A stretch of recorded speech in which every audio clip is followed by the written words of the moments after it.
नमस्ते, मैं Sneha Yagnik. Welcome to our very new podcast episode जीना इसी का नाम है, जहां हम बात करेंगे एक ऐसे टॉपिक पर जो सिर्फ मेडिकल ही नहीं बल्कि इमोशनल और लाइफ चेंजिंग भी है, ब्रेस्ट कैंसर। ये सिर्फ एक बीमारी नहीं, एक जर्नी है, एक फाइट है, एक कहानी है हर उस इंसान की जो इससे लड़ रहा है या अपने किसी फैमिली मेम्बर के साथ इस सफ़र का हिस्सा बना है। हम बात करेंगे अर्ली डायग्नोसिस, लेटेस्ट ट्रीटमेंट्स और हर उस मिथ के बारे में जो आज भी लोगों को सही फैसला लेने से रोक रही है। आज का एपिसोड बहुत खास है क्योंकि हमारे साथ हैं एक ऐसी एक्सपर्ट जो इस फील्ड में माहिर ही नहीं बल्कि हर दिन कई पेशेंट्स की ज़िंदगियां बदल रही हैं। आज हम जानेंगे उनकी जर्नी के बारे में, नए मेडिकल ट्रीटमेंट्स और एडवांसमेंट्स ब्रेस्ट कैंसर के बारे में, हर उस इम्पॉर्टेंट बात को जो हर एक पेशेंट और उनके फैमिली मेम्बर्स को जानना ज़रूरी है। We have with us doctor Vaishali Jamre, director and head of breast cancer surgery at Andromeda cancer hospital, Kundli. Hello ma'am. Hi Sneha. अगर आप एक फाइटर हैं, एक सर्वाइवर हैं, एक केयर गिवर हैं या सिर्फ इस इम्पॉर्टेंट टॉपिक के बारे में जानना चाहते हैं तो ये पॉडकास्ट आपके लिए है। So can you walk us through your journey from medical school to becoming a surgeon? Absolutely Sneha. It might sound cliche but जब हम 12th क्लास पास करने के बाद हमारे सामने दो ही ऑप्शंस होते थे, आइदर इंजीनियर बनो या डॉक्टर बनो। और शुरू से ही मेरी एक ख्वाहिश थी कि मैं एक डॉक्टर बनूं, क्योंकि I lost my father very early in my life. In fact मैं बहुत ही छोटी थी, तो जब वो बहुत लंबे समय तक बीमार रहे थे, उनके हॉस्पिटल के जर्नी के बारे में मेरी मम्मी मुझे बताती थी। एंड जो डॉक्टर्स के बारे में वो बहुत अच्छा बोलती थी, उसी से पता नहीं मेरे दिमाग में कभी ये रहा था कि हाँ, मैं भी डॉक्टर बनना चाहती हूँ। When I entered medical college, मैं महाराष्ट्र से हूँ तो मैंने नागपुर से मेडिकल कॉलेज की शुरुआत करी है। वहाँ पे हमारी जो सर्जरी के हेड ऑफ़ द डिपार्टमेंट थी, शी इज़ अ लेडी। और उस समय एक्चुअली ब्रेस्ट कैंसर के जो पेशेंट्स आते थे वो काफ़ी एडवांस स्टेज में आते थे और उनको बहुत तकलीफ़ें होती थी। But she use to make sure कि ब्रेस्ट कैंसर के पेशेंट्स को वो बहुत अच्छे से प्यार से ट्रीट करती थी, और जो बेस्ट पॉसिबल ट्रीटमेंट उस समय अवेलेबल था, she use to make sure कि वो पेशेंट को दिया जाए। और जब मैं सर्जरी में पोस्ट ग्रेजुएशन कर रही थी, उसी दौरान मेरे दिमाग में ये था कि हाँ, ऐसे ही मैं बनना चाहती हूँ, या ब्रेस्ट कैंसर के पेशेंट्स में भी मैं कुछ इम्पैक्ट करना चाहती हूँ, उनके जर्नी में कुछ बदलाव मैं लाना चाहती हूँ। इसकी वजह से कहीं ना कहीं ब्रेस्ट कैंसर सर्जन बनने का ये मेरा एक सपना प्रोबेबली मैंने उसी समय देखा होगा। So this is how I started becoming a surgeon. Great ma'am, it's very motivational and आपकी लाइफ बहुत ही हार्ड वर्किंग रही है, इससे हमें पता चलता है। मैम, ब्रेस्ट कैंसर सर्जन ही क्यों? आज हम ब्रेस्ट कैंसर के बारे में काफ़ी जान भी चुके हैं, बट जब मैंने शुरुआत करी थी मेरे इस करियर के लिए, उस समय मोस्टली क्या होता था कि ब्रेस्ट कैंसर के पेशेंट्स को जब भी डायग्नोसिस होता था तो एक ये था कि इट वाज कि पेशेंट को ब्रेस्ट खोना पड़ेगा। And when I started my journey in cancer surgery पर से, तब मोस्ट ऑफ द पेशेंट्स की मैस्टेक्टमी हम करते थे। बट धीरे धीरे धीरे हमें ये पता चला कि हाँ, ब्रेस्ट कंजर्वेशन सर्जरी भी कर सकते हैं, there are advance techniques also. और उसी दौरान ये टेक्निक्स का डेवलपमेंट होना शुरू हुआ। शुरू में मेरी जो कैंसर सर्जरी की शुरुआत हुई है, उस समय तो मैं सारे कैंसर के सर्जरीज करती थी। बट देन ये सारी चीज़ें धीरे धीरे जैसे डेवलप हुई, I realise that the patients are actually getting impacted by these advancements. और तब मैंने तय कर लिया कि हाँ, ये टेक्निक्स का जो स्किल है ये मुझे हॉन करना है, मुझे ये अपने स्किल सेट में लाना है। एंड देयर आई डिसाइडेड कि हाँ, मुझे ब्रेस्ट कैंसर सर्जन ही आगे बढ़ना है। So I then focus my entire attention to learning those advanced skills and becoming a complete breast cancer surgeon. So ma'am, मेरा अगला सवाल आपसे ये रहेगा कि आपकी लाइफ में कौन मेंटोर था और किसने आपको इन्फ्लुएंस किया? सो मेरी जो ये एंटायर मेडिकल जर्नी है उसमें definitely there have been many mentors, many idols जिनको मैंने देख के ही ये तय किया कि हाँ मुझे इस प्रकार से आगे बढ़ना है या मुझे इस प्रकार से मेरे पेशेंट्स को ट्रीट करना है। जो सबसे इम्पॉर्टेंट इन्फ्लुएंस मेरे लाइफ में रहा है वो मेरी मम्मी का रहा है, मेरी माँ का रहा है। Because despite losing her husband very early in her life, she became a strong pillar for both me and my brother. वो एक काम करते करते हमारी परवरिश उन्होंने की और उनकी लाइफ को देखते हुए मैंने तय किया कि हाँ मुझे भी उनकी तरह ही मेरी ज़िंदगी बितानी है। So I wanted to be a working mother. वो मेरा सपना डेफिनेटली तय हुआ। एंड जब मैं कैंसर सर्जरी के फील्ड में आई तो डेफिनेटली एक बच्चे की जैसे उंगली पकड़ के किसी को सिखाया जाता है वैसे ही मेरे जो मेंटर रहे हैं, मेरे जो सीनियर रहे हैं, उन्होंने मेरी उंगली पकड़ के ही मुझे एक एक कदम आगे बढ़ना सिखाया। एंड जैसे मैंने कहा कि इस जर्नी के दौरान जब मुझे ये रियलाइज़ हुआ कि एक लेडी सर्जन होने के वजह से मैं ब्रेस्ट कैंसर के पेशेंट्स में डेफिनेटली उनकी मदद कर सकती हूँ, उनकी क्वालिटी ऑफ लाइफ इम्प्रूव करने में definitely I can become a very important part of their cancer journey. जब ये मुझे रियलाइज़ हुआ तब मैंने डिसाइड किया कि हाँ मुझे ब्रेस्ट कैंसर सर्जन बनना है। इस जर्नी के दौरान जब मैं उस स्किल्स को अडाप्ट करने की कोशिश कर रही थी या सीखने की कोशिश कर रही थी, there have been many surgeons who influenced my journey. मैं किसी एक स्पेसिफिक का नाम लूँगी तो that will be an injustice to so many others जिन्होंने मुझे इस जर्नी में मेरी हेल्प करी हुई है। But definitely all these seniors have been a very important part of me becoming a breast cancer surgeon. Ma'am, mother का support और मदर की जो इम्पैक्ट आपकी लाइफ में पड़ा वो बहुत ही अच्छा था। और मैं एक बात जानना चाहती हूँ, क्या वो स्ट्रिक्ट रहीं आपकी स्टडीज़ और आपके आगे फ्यूचर को लेकर? नहीं, शी वॉज नेवर स्ट्रिक्ट पर से, लेकिन हाँ शी डेफिनेटली मेड श्योर कि जो हमारी एक 360 डिग्री जो हमारी डेवलपमेंट है वो हो, जिसमें नॉट ओनली द एकेडमिक्स लेकिन हमारा फिज़िकल डेवलपमेंट, हमारा साइकोलॉजिकल डेवलपमेंट के बारे में भी उन्होंने डेफिनेटली ज़्यादा फोकस किया। बट ये करते समय उनको बहुत ज़्यादा हम पे ज़्यादती या स्ट्रिक्टनेस दिखाने की ज़रूरत नहीं पड़ी, क्योंकि she herself led such a life कि जिनको देख के ही हमें ये प्रेरणा डेफिनेटली मिली कि हमें आगे चल के एक अच्छा व्यक्ति बनना है। और जब मैं डॉक्टर बनी तो एक अच्छा डॉक्टर बनना, एक ऑनेस्ट डॉक्टर बनना, और पेशेंट को मेरे स्किल की वजह से मैं कैसे हेल्प करूं, ये सीखने के लिए मुझे डेफिनेटली उनकी लाइफ से बहुत प्रेरणा मिली है। And after I got married, definitely मेरी हस्बैंड्स की साइड की जो फैमिली है and including my husband definitely motivated me to becoming surgeon. And moreover क्योंकि मेरी शादी MBBS के बाद तुरंत हुई थी, तब मैं सर्जन बनी नहीं थी। एंड दे ऑल्दो उनकी फैमिली में कोई भी डॉक्टर्स नहीं रहे हैं, but still they try to understand कि मेरी लाइफस्टाइल कैसे होगी, मेरे लॉन्ग वर्किंग आवर्स, मेरे ड्यूटी आवर्स, इन सब को उन्होंने बहुत आसानी से अपने लाइफ में एडजस्ट कर लिया। And because of that I am sure I am what I am today. सो मैं अगला सवाल करना चाहूँगी मैम आपसे, आपने अब तक अपने पर्सनल ग्रोथ को कैसे देखा है एज अ सर्जन?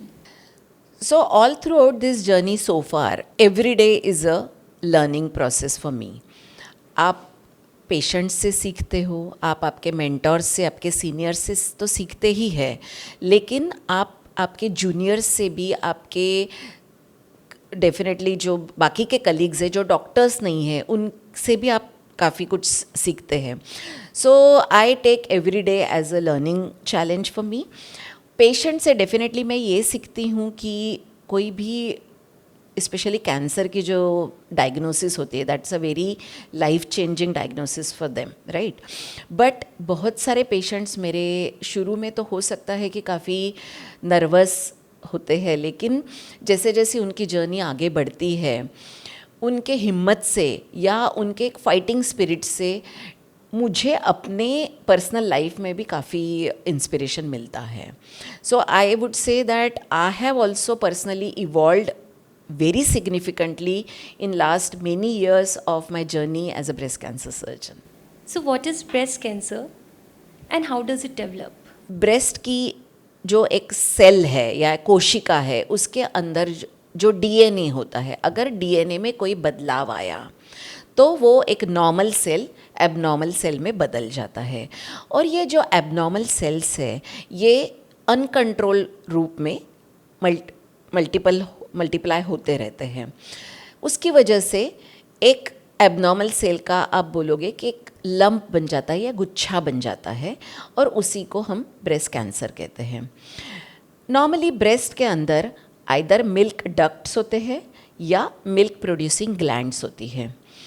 अगर ये एबनॉर्मल सेल डक्ट के अंदर उसकी शुरुआत हुई तो हम उसको कहते हैं डक्ट कैंसर, या अगर मिल्क ग्लैंड के अंदर उसकी शुरुआत हुई तो हम उसको कहते हैं लॉब्यूलर कैंसर. सो सिंपली अगर मुझे बोलना है तो अगर एक सेल, नॉर्मल सेल अगर एबनॉर्मल हो जाता है तो उसको कैंसर डेवलपमेंट की हम शुरुआत कह सकते हैं. मैम, देश भर में आज ब्रेस्ट कैंसर बीमारी बहुत फैल गई है, तो कितनी बड़ी, how big is the problem? So definitely पूरे देश में ये एक, क्या बोलेंगे मैं, एपिडेमिक जैसा हो गया है. अगर हम एनुअली देखेंगे, हर साल लगभग 1.25 से 2 लाख नए ब्रेस्ट कैंसर के पेशेंट्स हम हमारे देश में देखते हैं. ये तो केसेस है जो रजिस्टर होते हैं या जो हॉस्पिटल में पहुंचते हैं, जिनकी रजिस्ट्री होती है, हमें पता चलता है. मेरे ख्याल से हमारे देश में ऐसे कई भी महिलाएं होंगी जिनका डायग्नोसिस बना ही नहीं एंड दे सकम टू द डिजीज़. तो ऐसे, ये तो जो फिगर मैंने आपको कोट किया, ये तो जिनका डायग्नोसिस हुआ या जिनका ट्रीटमेंट हुआ है. सो लगभग 2 लाख के करीब नए ब्रेस्ट कैंसर के केसेस हमारे देश में होते हैं, and this number is actually increasing year on year. ये अगर हम विश्व भर में देखेंगे, ग्लोबली ये फिगर तो बहुत ही ज़्यादा बड़ी है, बट हमारे देश में भी धीरे धीरे ब्रेस्ट कैंसर के केसेस काफ़ी ज़्यादा बढ़ रहे हैं. And another important aspect of breast cancer in our country, कि हमारे देश में कई यंग महिलाओं को भी ब्रेस्ट कैंसर आज हो रहा है. यूजुअली हम देखते हैं कि breast cancer is a disease जो हम बुढ़ापे में देखते हैं या थोड़े से एडवांस्ड एजेस में देखते हैं, लेकिन हमारे देश में ये विशेषता ये है कि बहुत अर्ली एज में भी हम ब्रेस्ट कैंसर के पेशेंट्स देख रहे हैं. मैंने जो सबसे कम उम्र की लेडी का ट्रीटमेंट किया है, उनकी उम्र केवल 18 साल की है. So now you can understand कि ब्रेस्ट कैंसर आज कितना बड़ा प्रॉब्लम हो गया है ना. मैम, आपने अभी मेंशन किया कि यंग जनरेशन को ये बीमारी ज़्यादा हो रही है, तो कैसे एक सिम्टम्स या अर्ली साइंस पहचाने, हमारे व्यूअर्स को प्लीज़ बताइए. कैसे डिटेक्ट कर सकते हैं कि ब्रेस्ट कैंसर हमारी बॉडी में आ चुका है? सो उसके लिए ना हर महिला को अपने स्तनों की खुद जांच करना सीखना है, जिसको हम कहते हैं breast self examination. We recommend कि हर महिला ने 20 साल की उम्र के बाद महीने में एक बार अपने स्तनों की जांच खुद करे, क्योंकि आपके स्तनों में अगर कुछ बदलाव आ रहे हैं तो वह आपके अलावा और कोई पहचान नहीं सकता. सो जो अगर अर्ली स्टेज के सिम्टम्स की मैं बात करूं या अर्ली साइंस की मैं बात करूं, तो जब सबसे कॉमन तकलीफ़ लेके जो पेशेंट्स हमारे पास आते हैं वो होता है एक ब्रेस्ट में गांठ. अब ये ज़रूरी नहीं है कि सारी स्तन में होने वाली गांठें कैंसर की ही हो, बट लगभग 70 से 80% पेशेंट जो ब्रेस्ट कैंसर के डायग्नोसिस के साथ हमारे पास आते हैं, उनमें गांठ बनी होती हैं. यूजुअली ये गांठ जो होती है ये पेनलेस होती है इन द बिगिनिंग. और धीरे धीरे बढ़ने लगती है। सो ब्रेस्ट में गांठ होना, निपल और एरियोला में अगर कोई बदलाव होता है, निपल अगर किसी कारण से अगर स्तन के अंदर धंसा जा रहा है, निपल से बार बार एक ही साइड के निपल से अगर बार बार खून आ रहा है, या खून जैसा पानी आ रहा है, या क्लियर पानी जैसा डिस्चार्ज बार बार हो रहा है, आर्म पिट में या बगल में अगर कोई गांठ है, या स्तन के साइज़ और शेप में आपको एसिमेट्री दिख रही है, बदलाव महसूस हो रहा है, तो उसको इग्नोर नहीं करना, उसको तुरंत एक ब्रेस्ट सर्जन को दिखाना बहुत ज़रूरी है। These are the things which a woman has to actually look up on monthly basis. Okay, so अगर किसी यंग या किसी भी फीमेल को ब्रेस्ट कैंसर सर्जन के सिम्टम्स दिखाई देते हैं, तो अर्ली स्टेजेस पर इसको किस तरह पॉजिटिवली लेकर आगे क्या करना चाहिए? राइट, सो सबसे इम्पॉर्टेंट है ये हमें समझना कि अगर कोई भी आपके ब्रेस्ट में बदलाव आप महसूस करते हो, ज़रूरी नहीं है कि वो बदलाव कैंसर की वजह से ही है, लेकिन ये कैंसर होगा नहीं होगा, मैं क्या करूँगी, इस कश्मकश में ना पड़े, तुरंत आप आपके नज़दीक के कोई डॉक्टर को दिखाएं। अगर जो बेस्ट पर्सन होता है जिसको आपको दिखाना चाहिए वो होता है ब्रेस्ट सर्जन, ताकि आपकी जो प्रॉब्लम है उसको सही तरह से वो डायग्नोज कर पाए। इसमें क्या है कि बेझिझक बिना डरे आपको एक डॉक्टर के पास, एक रजिस्टर्ड डॉक्टर जिसकी ट्रेनिंग प्रॉपर हुई है, ऐसे डॉक्टर के पास पहुंचना बहुत ज़रूरी है, ताकि आपकी अच्छे से जांच हो पाए। अगर कोई कैंसर जैसे सिम्टम्स आप में हैं तो प्रॉपर इन्वेस्टिगेशन के साथ आपकी डायग्नोसिस अर्ली स्टेज में हो पाए। That is what is important. Mostly क्या होता है कि पेशेंट्स अपने शरीर में जो बदलाव हो रहे हैं उसको महसूस तो करते हैं, लेकिन तुरंत डॉक्टर के पास जाते नहीं हैं। उसके कई कारण होते हैं। एक तो होता है कि शुरू में कोई तकलीफ़, मतलब फिज़िकल पेन नहीं होता, या कोई ऐसी तकलीफ़ नहीं होती जिसकी वजह से उनकी day to day life disturb हो, या मोस्टली उनको अवेयरनेस नहीं होती कि ये प्रॉब्लम कैंसर की वजह से हो रहा होगा। कुछ फाइनेंशियल कारण भी हो सकते हैं, या स्पेशली अगर रूरल एरियाज़ में हम जाए तो उनके पास हेल्थ केयर फैसिलिटीज़ नहीं होती, उनके घर के पास नहीं होती। तो ऐसे कई कारणों की वजह से पेशेंट्स सही वक्त पे डॉक्टर के पास नहीं पहुंचते। That is the problem here. Ma'am, cancer शब्द ही सुनकर लोगों के अंदर एक डर बैठ जाता है, तो ऐसे में क्या रिस्क फैक्टर्स हैं जो आप हमें बताना चाहते हैं ब्रेस्ट कैंसर से रिलेटेड? राइट, सो ब्रेस्ट कैंसर में सबसे इम्पॉर्टेंट रिस्क फैक्टर है एक महिला होना। यानी मैं एक महिला हूँ, मेरे फैमिली में या मेरे और कोई रिस्क फैक्टर्स ना भी हो तो भी मुझे ब्रेस्ट कैंसर हो सकता है। सो किसी भी महिला को ब्रेस्ट कैंसर पोटेंशियली हो सकता है। और जो इम्पॉर्टेंट रिस्क फैक्टर्स होते हैं उसमें सबसे इम्पॉर्टेंट एक महिला होने के बाद जो हम कहते हैं हमारी लाइफस्टाइल। आज हमारे देश में और पूरे ग्लोबली जो हम ब्रेस्ट कैंसर का प्रमाण ज़्यादा देख रहे हैं क्योंकि हमारी लाइफस्टाइल बदल गई है, जिसमें फिज़िकल एक्टिविटी कम हो गई है, हमारी लाइफ बहुत मैकेनाइज्ड हो गई है। दूसरा, हमारा जो डाइट है इसमें हम ज़्यादातर प्रोसेस्ड फूड और हाई कैलोरी फूड का कंजम्पशन हम ज़्यादा कर रहे हैं, जिसकी वजह से मोटापा, ओबेसिटी का प्रमाण बहुत ज़्यादा हो रहा है। Then other risk factors related to lifestyle are alcohol consumption and smoking. एक फैशन हो गई है शराब पीना या स्मोकिंग करना, इवन इन विमेन ये एक फैशन के तौर पे इसका बहुत ज़्यादा सेवन हो रहा है। That also leads to development of breast cancer. Other important risk factors could be hormone consumption in the form of जैसे बर्थ कंट्रोल पिल्स होते हैं जिसमें ईस्ट्रोजन ज़्यादा होता है, ऐसे अपने मन से लेना, किसी भी डॉक्टर के सलाह के बगैर वो लेना, या मॉर्निंग आफ्टर पिल्स लेना जो अबॉर्शन रिलेटेड जो पिल्स होते हैं वो किसी भी डॉक्टर के सलाह के बगैर लेने की एक फ़ैशन आजकल हो गई है। या अगर कोई भी पिछली बार हाँ मैंने ये मुझे डॉक्टर ने प्रिस्क्राइब किया था, अब मुझे डॉक्टर के पास क्यों जाना है, मैं अपने मर्ज़ी से वही दवाई फिर से ले लेती हूँ, ऐसे भी टेंडेंसीज आजकल बहुत बढ़ गई है। सो ऐसे हार्मोन कंटेनिंग जो पिल्स होती है वो अगर अनकंट्रोल रूप में आप कई दिनों से अगर आप लेते रहे हैं तो that can also be a risk factor for developing breast cancer. जो हेरिडिटरी फैक्टर्स होते हैं यानी फैमिली बैकग्राउंड रिलेटेड जो रिस्क फैक्टर्स है वो केवल 5 या 10% महिलाओं में ही होते हैं।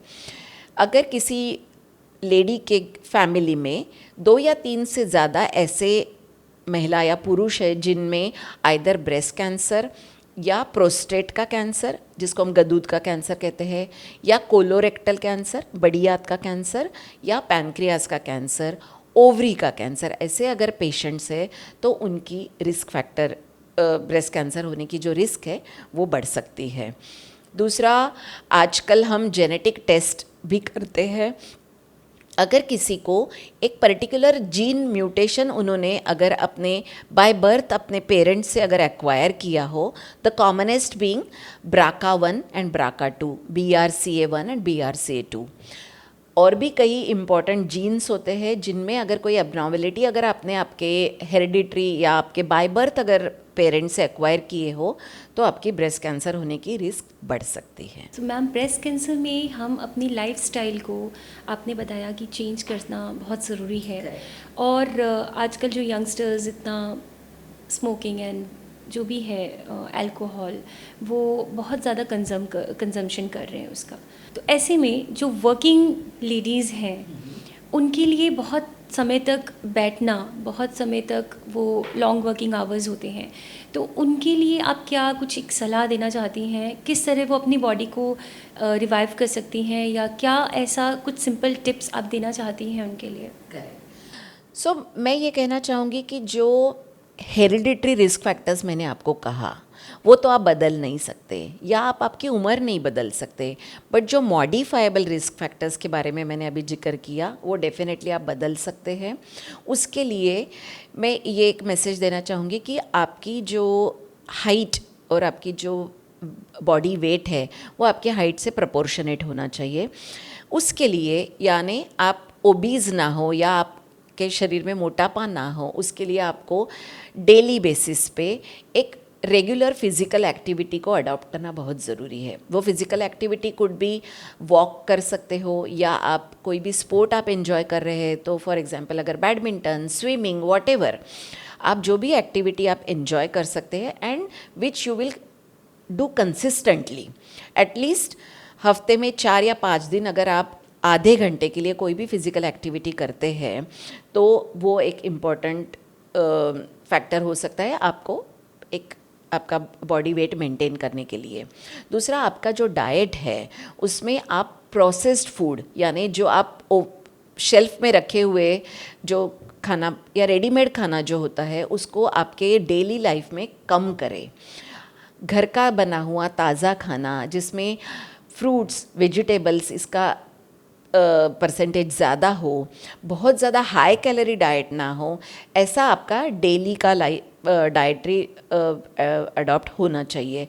अगर आप बहुत मतलब आपके डेली लाइफ में ऐसा हो कि आप कुकिंग नहीं कर सकते या आपकी लाइफ इतनी बिजी हो गई है कि आपको हर बार बाहर खाना पड़ता है, तो आपको आपके खुद के लाइफ के लिए कुछ ना कुछ मॉडिफिकेशन डेफिनेटली करना पड़ेगा, क्योंकि otherwise this is going to lead to obesity and obesity is one of the very important risk factor for breast cancer. अब क्या होता है ना कि अकेले में अगर कोई फिज़िकल एक्टिविटी करना चाहूँ तो मैं 4 दिन करूँगी, 5वें दिन मैं बोर हो जाऊँगी।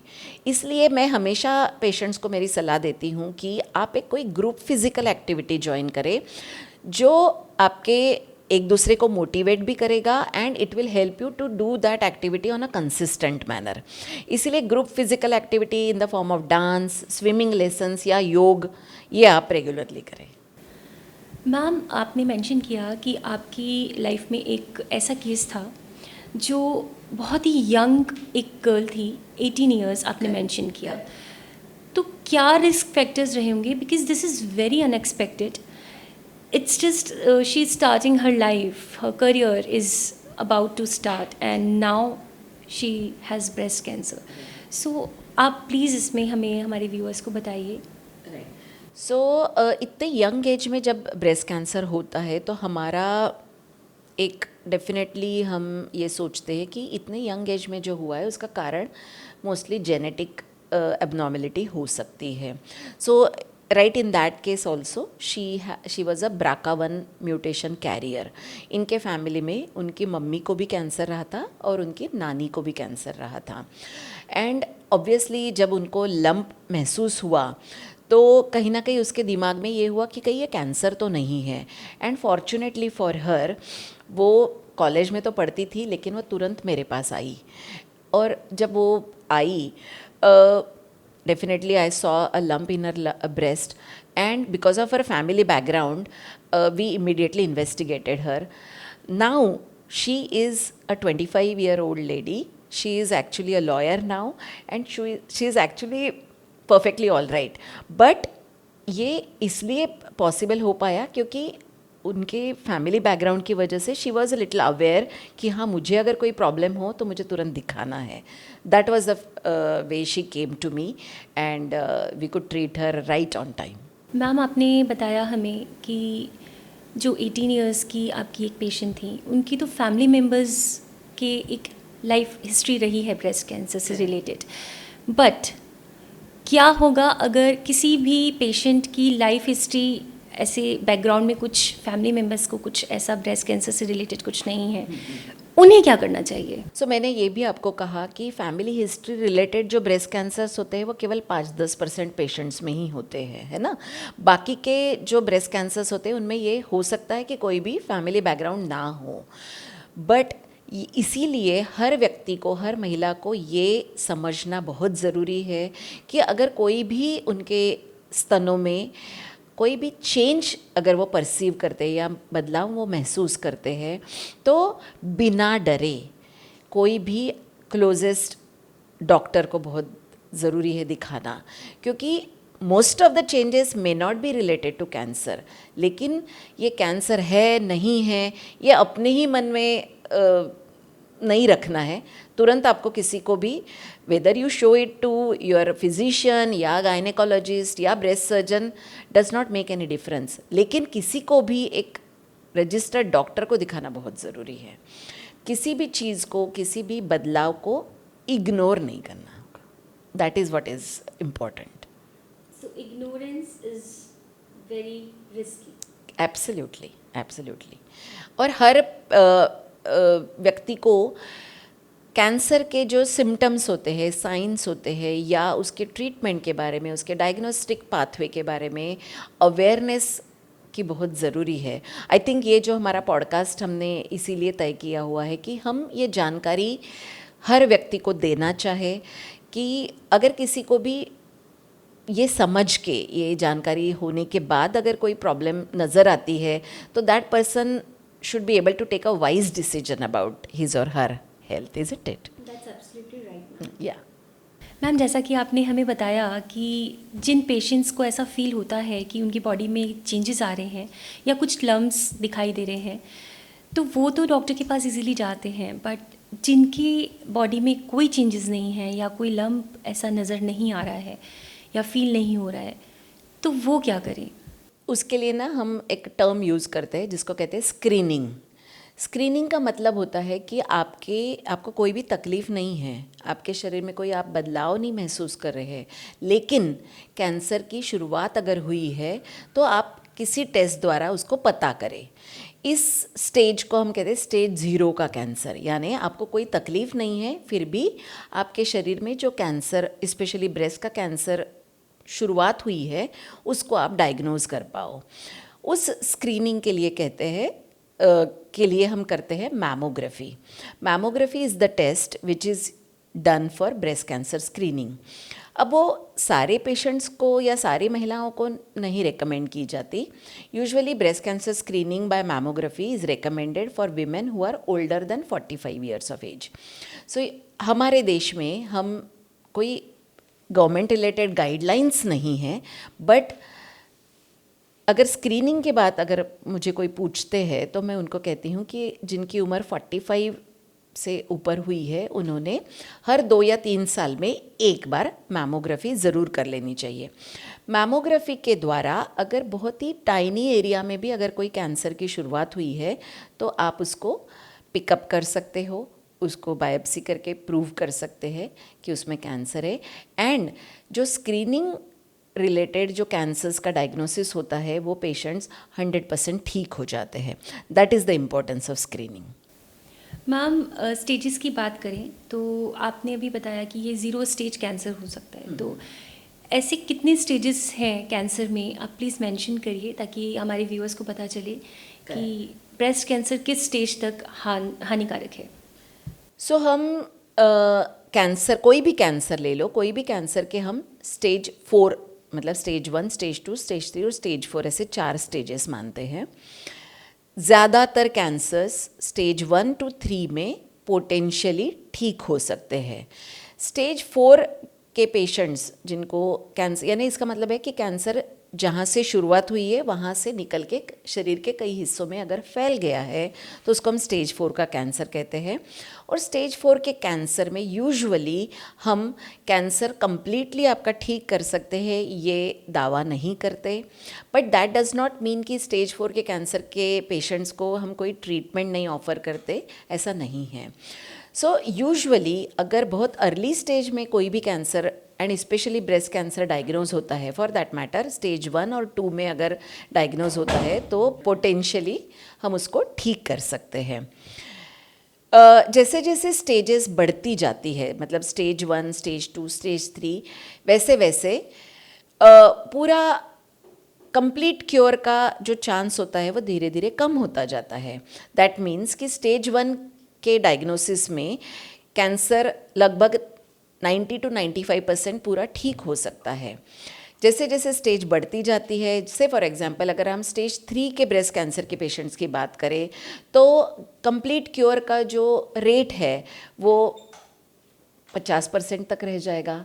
सो अगर सिंपल तरीके में मैं बताना चाहूँगी तो ये है कि अगर 100 पेशेंट्स में स्टेज 3 के ब्रेस्ट कैंसर के लेती हूँ तो पूरे कंप्लीट इलाज के बाद 50% of the patients will be completely cured, but remaining 50% of the patients may have disease recurrence. वो recurrence कब आएगा, किसको आएगा, ये कोई प्रेडिक्ट नहीं कर सकता, वो किसी को भी आ सकता है।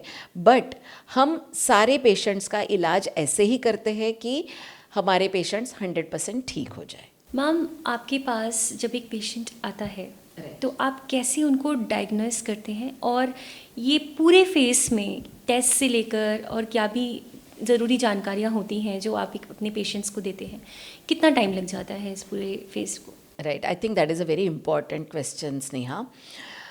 जब भी पेशेंट्स ब्रेस्ट रिलेटेड सिम्टम्स लेके हमारे पास आते हैं तो as a breast cancer surgeon my goal is to not miss out on any cancer, right. मैंने जैसे शुरू में कहा कि सारी तकलीफ़ें या सारे सिम्टम्स कैंसर के नहीं होते, बट सारे पेशेंट्स की अच्छी जांच करना और ये डिक्लेयर करना कि हाँ ये तकलीफ़ जो है वो कैंसर की वजह से नहीं है या कैंसर की वजह से है और ये ट्रीटमेंट होगा, इसके लिए हम एक ट्रिपल असेसमेंट करते हैं। ट्रिपल असेसमेंट में 3 कंपोनेंट्स होते हैं। वन इज़ क्लिनिकल एग्जामिनेशन, यानी पेशेंट के स्तनों की, बगल की और लिम्फ नोड बेरिंग एरियाज़ की अच्छे से जांच करना। Next step is breast imaging, यानी आइदर मैमोग्राफी, अल्ट्रासाउंड या ब्रेस्ट का MRI, एज अप्रोप्रिएट, जिसकी जैसी उम्र हो उसके अनुसार हम करते हैं। Third and the most important step is pathological test यानी biopsy. So to begin with I will thoroughly examine the breasts, armpits और गले की लिम्फ नोड की एरियाज़ की मैं जांच करूँगी। उसमें अगर कोई मुझे सस्पिशियस साइन दिखाई पड़ता है कि हाँ यहाँ कोई प्रॉब्लम मुझे नज़र आ रही है तो मैं पेशेंट की उम्र अगर 40 साल से ऊपर है तो मैं उनकी मैमोग्राफी, कभी कभी मैमोग्राफी के साथ साथ अल्ट्रासाउंड, और अगर पेशेंट बहुत यंग है तो जनरली हम अल्ट्रासाउंड पहले कराते हैं। कभी कभी इन दोनों के साथ हमें एमआरआई करने की भी ज़रूरत पड़ती है। सो अगर क्लिनिकल जांच में या ब्रेस्ट इमेजिंग जांच में अगर कोई सस्पिशियस साइन दिखाई पड़ती है तो the third step is biopsy. पहले हम लोग एफएनएसी करते थे, यानी एक पतली सुई से कुछ सेल्स खींच लेते थे, but FNAC is usually not very accurate. कभी कभी कैंसर का मिस डायग्नोसिस भी होता है। इसकी वजह से now all the patients who have suspicious symptoms and signs related to breast cancer, उनकी हम कोर निडल बायोप्सी करते हैं या निडल बायोप्सी करते हैं, जिसकी वजह से हम कुछ कैंसरस एरिया के या जो सस्पिशियस एरिया है वहाँ से कुछ टुकड़े लेते हैं, जिसकी वजह से एक कैंसर का या अगर कैंसर नहीं है तो वो कौन सी बीमारी है उसका बहुत एक्यूरेट डायग्नोसिस आप कर सकते हैं। मोर ओवर अगर कैंसर है तो कैंसर, ब्रेस्ट कैंसर के कई प्रकार होते हैं, तो उनका कौन सा प्रकार है उसके जांच करने के लिए भी हमें बायोप्सी लेना यानी टिश्यू लेना, टुकड़े लेना बहुत ज़रूरी होता है। So one is diagnosis of cancer, then the next step is to find out what is the stage of the cancer. तो उसमें आइदर आप चेस्ट एक्सरे, पेट का अल्ट्रासाउंड या बोन स्कैन करते हैं। अगर बहुत अर्ली स्टेज का क्लिनिकली लग रहा है तो ये 2-3 छोटे छोटे स्टेप्स लेते हैं, या अगर थोड़ा एडवांस स्टेज लगता है तो हम एक पूरे शरीर का स्कैन करते हैं जिसको हम कहते हैं पेट सिटी स्कैन, जिससे हमें स्टेज का पता चलता है। We come to know whether the cancer has spread to any other part of the body. For example lung में है या लीवर में है या बोन में है, या कभी कभी अगर पेशेंट्स का बहुत ज़्यादा सस्पिशन लगता है या ऐसे लगता है कि हाँ ब्रेन में भी पहुंचने की पॉसिबिलिटी है, तो हम ब्रेन का एमआरआई करते हैं। सो ये पूरी जो जानकारी है या पूरे इन्वेस्टिगेशंस है उसमें लगभग मेरे ख्याल से हफ्ते से 2 हफ्ते में ये पूरी जानकारी हमें मिल जाती है। And once all the information is gathered we immediately start the treatment. ये पूरी जानकारी लिए बगैर ट्रीटमेंट की शुरुआत करना हम ठीक नहीं समझते, क्योंकि उससे पेशेंट की पूरी डायग्नोसिस में या ट्रीटमेंट में बाधा आ सकती है, या it may not be accurate to start the treatment without gaining the complete understanding of the problem. That is what is important here. Ma'am आपने हमें जो बताया उसमें एक वर्ड मैमोग्राम जो है, क्या रिस्क फैक्टर है मैमोग्राम के, आप प्लीज़ हमें बताइए। सो बहुत बार मैमोग्राफी रिलेटेड पेशेंट्स के मन में बहुत स्ट्रेस होता है कि mammography is very painful, mammography की वजह से मेरे शरीर में बहुत ज़्यादा रेडिएशन एक्सपोजर हो जाएगा, या बार बार मैं करती हूँ तो मुझे बहुत तकलीफ़ होगी, या पता नहीं मैमोग्राफी क्यों बोली जा रही है। ये सारी चीज़ें बहुत मिसअंडरस्टैंडिंग्स हमारे मन में होते हैं। So let me tell you, mammography करते समय हाँ थोड़ा सा डिस्कम्फर्ट ज़रूर होता है, but that discomfort is very temporary. 2-4 minute के लिए स्तन को एक्चुअली 2 प्लास्टिक के प्लेट्स के बीच में कंप्रेस किया जाता है, सो दैट ब्रेस्ट के अंदर क्या प्रॉब्लम हो रही है उसकी अच्छे से जानकारी हमें मिले। मोर ओवर जो दूसरा प्रॉब्लम लोगों को लगता है about radiation exposure, let me tell you, mammography में जो रेडिएशन या एक्सरेज का यूज़ होता है वो बहुत लो डोज रेडिएशन यूज़ होता है। सो एक स्क्रीनिंग मैमोग्राफी या डायग्नोस्टिक मैमोग्राफी की वजह से पेशेंट को कोई कैंसर का रिस्क बढ़ता नहीं है। थर्ड थिंग ये है कि मैमोग्राफी, जैसे मैंने आपको कहा कि it is done for women who are older than 40-45 years of age, क्योंकि मैमोग्राफी के टेस्ट से अगर यंग ब्रेस्ट जो होते हैं वो काफ़ी डेंस होते हैं। डेंस ब्रेस्ट की वजह से मैमोग्राफी में प्रोबेबली हमें पूरी एक्यूरेट जानकारी नहीं मिल सकती। So usually we prefer to do mammography for women who are older than 40-45 years of age, but for young women usually हम लोग आइदर अल्ट्रासाउंड स्कैन या एमआरआई का ज़्यादा हेल्प लेते हैं, जिससे हमें ब्रेस्ट के अंदर क्या हो रहा है, क्या प्रॉब्लम है, सस्पिशन है या नहीं है, इसकी ज़्यादा जानकारी मिल सकती है।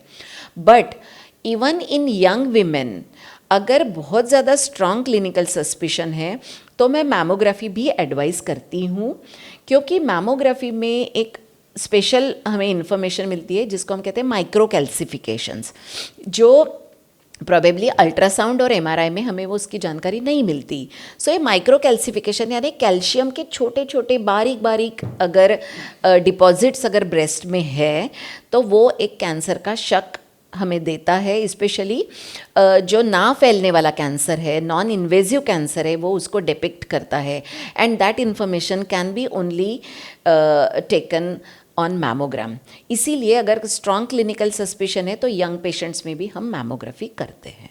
मैम, मैमोग्राफी और डायग्नोसिस, अगर एक पेशेंट की लाइफ में ये चीज़ें हो रही हैं और डायग्नोस हो चुका है कि ब्रेस्ट कैंसर का रिस्क है, तो क्या खास बातें हैं जो एक फीमेल को बात ध्यान में रखनी चाहिए ड्यूरिंग द ट्रीटमेंट? सो जैसे आपने बोला कि हाँ डायग्नोसिस का फेज़ चल रहा है।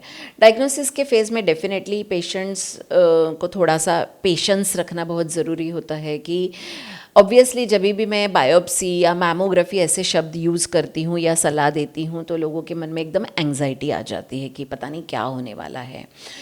सो सबसे इम्पॉर्टेंट है कि धीरज रखें।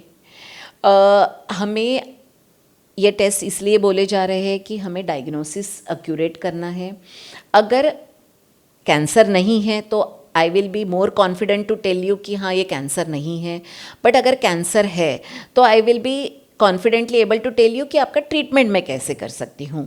सो फर्स्ट एंड फॉरमोस्ट इज़ कि आपको पेशेंस रखना है, क्योंकि कोई भी टेस्ट अभी किया और 1 घंटे में रिपोर्ट आई ऐसा नहीं होता। सेकेंड थिंग ये है कि एंग्जाइटी होना या स्ट्रेस होना is very natural for anybody, but you have to have faith in the doctor, the medical system. क्योंकि बहुत बार लोगों को लगता है कि अरे ये टेस्ट पता नहीं फालतू के बताए जा रहे हैं, या मैडम ने 1 2 3 4 ये टेस्ट, इतने सारे टेस्ट की क्या ज़रूरत है। बिलीव मी, कोई भी कैंसर के डायग्नोसिस के लिए सारे स्टेप वाइज जाना, स्टेप वाइज टेस्ट करना इज़ वेरी क्रिटिकल। क्योंकि कोई भी एक ऐसा टेस्ट नहीं है कि जिसकी वजह से मैं सारी इन्फॉर्मेशन आपको दे पाऊँगी, या मैं केवल अपनी उंगली के जांच से आपको ये नहीं बता पाऊँगी कि हाँ ये का कैंसर ही है या नहीं है। So all this is very important. Patience and faith in the medical system is very critical. Ma'am, बहुत सही जानकारी आपने हमें बताई है कि एक पेशेंट को फेथ अपने डॉक्टर पे रखना बहुत ज़रूरी है during the treatment, and of course एक positive attitude during the treatment बहुत ज़रूरी है। तो ये दोनों ही बातें एक पेशेंट को, हमारे व्यूअर्स को जानना भी बहुत ज़रूरी है कि अगर आपकी लाइफ में ब्रेस्ट कैंसर है या आपकी लाइफ में इसका रिस्क आपको लग रहा है कि आपको हो सकता है, तो आपको सबसे पहले अपने अंदर एक पॉजिटिव एटीट्यूड रखना। एकदम सही कहा आपने स्नेहा, बिल्कुल सही कहा। मैम, हमारी डिस्कशन में आपने हमें एक पेशेंट को अगर ब्रेस्ट कैंसर डायग्नोस होता है तो आपने हमें समझाया कि किस तरह से उसका आगे टेस्ट होते हैं और क्या करना चाहिए, क्या नहीं करना चाहिए। But now my question is, अगर एक पेशेंट को डायग्नोस हो गया है और वो आपके पास आता है, तो आप उसका ट्रीटमेंट कैसे करते हैं? राइट। सो ब्रेस्ट कैंसर का जो ट्रीटमेंट होता है वो सारे पेशेंट्स का एक जैसा नहीं होता। हम इसको कहते हैं पर्सनलाइज्ड ट्रीटमेंट प्लान बनाना। यानी पहले क्या होता था कि सारे पेशेंट्स का कोई भी स्टेज हो एक ही प्रकार का ट्रीटमेंट होता था, but now the breast cancer treatment has evolved so much कि एक इंडिविजुअल ब्रेस्ट कैंसर के पेशेंट का ट्रीटमेंट प्लान दूसरे पेशेंट जैसा नहीं होता है। So we do personalised treatment. उसमें बहुत सारे फैक्टर्स का हम कंसिडर करते हैं। फॉर एग्जांपल, पेशेंट का स्टेज कौन सा है, कौन से टाइप का कैंसर है, whether it is a hormone receptor positive cancer और HER2 positive cancer, triple negative cancer, या पेशेंट की एज क्या है, पेशेंट का क्लिनिकल और रेडियोलॉजिकल स्टेज क्या है, पेशेंट को ये ट्रीटमेंट है वो टॉलरेट होगी या नहीं होगी। ऐसे सारे फैक्टर्स को हम कंसिडर करके पेशेंट का एक पर्सनलाइज्ड प्लान बनाते हैं। ये सारे पेशेंट, हर एक पेशेंट का ट्रीटमेंट हम अपने ट्यूमर बोर्ड में या MDT में डिस्कस करते हैं and then we prepare a plan. जो ब्रेस्ट कैंसर के पेशेंट्स का जो ट्रीटमेंट होता है उनमें surgery, chemotherapy, targeted therapy, hormone therapy, immunotherapy and radiation therapy, ऐसे अनेक ट्रीटमेंट मोडालिटीज़ का हम यूज़ करते हैं एक पेशेंट के ट्रीटमेंट में। Alright ma'am. तो मैम नेक्स्ट क्वेश्चन मेरा ये आपसे रहेगा कि अगर एक पेशेंट का आप ट्रीटमेंट कर रहे हैं तो क्या उसकी लाइफ हिस्ट्री से रिलेटेड कुछ क्वेश्चंस ऐसे हैं जो वो पाते हैं जो आप जानकारी रखते हैं या उनसे लेना चाहते हैं? करेक्ट। सो जब भी कोई भी पेशेंट का हम ट्रीटमेंट प्लान करते हैं, जैसे मैंने कहा ये सारे फैक्टर्स तो है ही, बट उसके साथ साथ पेशेंट का शादी हुई है या नहीं हुई है, उसके बच्चे कितने हैं, उनके प्रोफेशन क्या है, वो whether she is homemaker और she is a working woman, उनके फाइनेंशियल कंडीशन क्या है, वो कहाँ रहते हैं, हमारे हॉस्पिटल से कितना दूर वो रहते हैं, whether she will be coming to able to come to the hospital on a regular basis for treatment as well as for follow up. So ये सारे पेशेंट्स, उनके हॉबीज़ क्या है, उनके फिज़िकल लिमिटेशंस क्या है, उनके और कोई और बीमारियां तो नहीं है उनमें, जैसे डायबिटीज़ है या अस्थमा है या हार्ट की कोई प्रॉब्लम पहले रही है, पहले कोई सर्जरी हुई है क्या, ये सारे फैक्टर्स हम बहुत क्लियरली समझ लेते हैं before we offer a best treatment plan for that patient. So ma'am what are the surgical options और क्या आप सजेस्ट करते हैं आगे इसमें? राइट। सो जब हम स्टेज 1, 2 और 3 इन ब्रेस्ट कैंसर के स्टेजेस की बात करते हैं, surgery is a very important aspect of breast cancer treatment. अगर हमें कैंसर को जड़ से ठीक करना है तो सर्जरी इज़ नेसेसरी, सबको सर्जरी चाहिए होती है स्टेज 1 to 3 में। जो सर्जरी के ऑप्शंस के बारे में आपने पूछा, तो there are 2 most important options. One is complete removal of the breast और दूसरा ऑप्शन है breast conservation surgery. Complete removal of the breast is called as mastectomy और ब्रेस्ट कंजर्वेशन सर्जरी यानी ब्रेस्ट बचाने वाली सर्जरी, यानी जिसमें केवल आप जो कैंसरस एरिया उसको निकालते हैं और बाकी का जो नॉन अफेक्टेड ब्रेस्ट है उसको बचा लेते हैं। अगर कैंसर ब्रेस्ट के अंदर काफ़ी एक्सटेंट तक फैल चुका है तो यूजुअली हम ब्रेस्ट कंजर्वेशन सर्जरी नहीं कर सकते या it is not safe to do that. अगर गांठ छोटी है, लिमिटेड एरिया में ब्रेस्ट को अफेक्ट करी हुई है, तो breast conservation surgery is a safe surgical option. Ma'am आपने हमें अभी सर्जिकल ऑप्शंस बताए, बट अगर किसी फीमेल में ब्रेस्ट में बड़ा लंप है तो क्या उसका ब्रेस्ट कंजर्व नहीं किया जा सकता? नहीं, ऐसा नहीं है स्नेहा। ये जो मैंने आपको कहा कि ब्रेस्ट लम्प छोटा हो तो हम कंजर्वेशन कर सकते हैं, ये सारे एक्चुअली पुरानी बातें हो गई। मतलब पहले जब हम ब्रेस्ट कंजर्वेशन सर्जरीज हमने करना शुरू किया तब बहुत लिमिटेड पेशेंट्स ऐसे होते थे जिनको हम ब्रेस्ट कंजर्वेशन सर्जरी ऑफर कर सकते थे, but now we have got such wonderful surgical techniques जिनको हम कहते हैं ऑन्कोप्लास्टिक ब्रेस्ट कंजर्वेशन टेक्निक्स, जिसकी वजह से जो कन्वेंशनल ब्रेस्ट कंजर्वेशन हम जिनको ऑफर कर सकते हैं उसके बियॉन्ड भी आज हम बहुत सारी महिलाओं को ब्रेस्ट कंजर्वेशन सर्जरी ऑफर कर सकते हैं। ऑब्वियसली ये जो ऑन्कोप्लास्टिक ब्रेस्ट सर्जिकल टेक्निक्स है ये थोड़े एडवांस टेक्निक्स है, उसके लिए डेफिनेटली आपको ट्रेनिंग चाहिए होती है, but using these techniques we can offer breast conservation to even women who have larger breast tumours. अब ये जो कंजर्वेशन ऑन्कोप्लास्टिक कंजर्वेशन सर्जरीज है इसमें 2 मुख्य प्रकार होते हैं। आइदर आप ब्रेस्ट के अंदर का ही टिश्यू मूव करके या उसको डिस्प्लेस करके ब्रेस्ट का कंटूर और शेप बनाए रखो, या ब्रेस्ट के पास में जो या स्पेशली बैक वगैरह से आप कुछ ऐसे टिश्यू लो कि जो गांठ निकालने के बाद जो एक डिफेक्ट बनता है ब्रेस्ट के अंदर उसको आप फिल कर सको, जिसकी वजह से जो main oncoplastic breast conservation surgery का गोल होता है that is to preserve the shape and contour of the breast and obviously to maintain the symmetry with the opposite breast which has not been operated। तो ये जो goals है ये हम इन advanced surgical technique के द्वारा हम achieve कर सकते हैं। So I would go to the extent by saying that in today's times with the use of these techniques and with the use of chemotherapy before surgery, we are able to offer breast conservation to nearly 80 to 90% of the patients. But कुछ patients ऐसे होते हैं कि जो बहुत ही advance stage में हमारे पास आते हैं, उनमें हो सकता है हमें ब्रेस्ट बचाने वाली सर्जरी ऑफ़र करना सेफ़ ऑप्शन ना हो। ओके मैम, अभी आपने एक वर्ड यूज़ किया कीमोथेरेपी। जब भी किसी को पता चलता है कि कैंसर है तो कीमोथेरेपी के नाम से ही पेशेंट्स डर जाते हैं। क्या साइड इफ़ेक्ट्स हैं, आप प्लीज़ हमें बताइए। जैसे आपने कहा कि मेजॉरिटी ऑफ द पेशेंट जब भी मेरे पास आते हैं वो कहते हैं कि मैडम मैं सारी इलाज करा लूँगी लेकिन कीमोथेरेपी से मुझे बचा लो। लेकिन मैं आपको ये गुड न्यूज़ आपको बताना चाहूँगी कि आज कीमोथेरेपी ही ये ऐसा ट्रीटमेंट है ब्रेस्ट कैंसर में जिसकी वजह से पेशेंट का सर्वाइवल इतना बढ़ गया है।